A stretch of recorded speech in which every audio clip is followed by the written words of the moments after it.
बातमी पालघरची आहे। पालघरमध्ये पुन्हा शिवसेनेच्या पदाधिकाऱ्यावर जीवघेणा हल्ला झालेला आहे। अवैध धंदा चालवणाऱ्यांकडून पदाधिकाऱ्यावर हल्ला करण्यात येतोय। माजी नगरसेवक विजय घोलप यांच्यावर हल्ला करण्यात आलेला आहे। जवार पोलीस ठाण्यात हल्ला करणाऱ्या 7 जणांविरोधात गुन्हा दाखल करण्यात येतोय। पालघरमध्ये पुन्हा शिंदेच्या शिवसेनेच्या पदाधिकाऱ्यावर जीवघेणा हल्ला आहे। शिवसेनेचे माजी नगरसेवक विजय घोलप यांच्यावर हल्ला करण्यात आलेला आहे। राजकीय क्षेत्रात पुन्हा खळबळ माजवणारी ही बातमी आहे। अवैध धंदा चालवणाऱ्यांची दहशत कायम असल्याचं दिसतंय।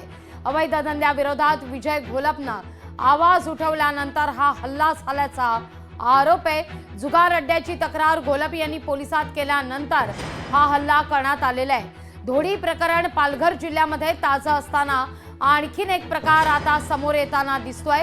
माजी नगरसेवक विजय घोलप यांच्यावर हल्ला करण्यात आलेला आहे।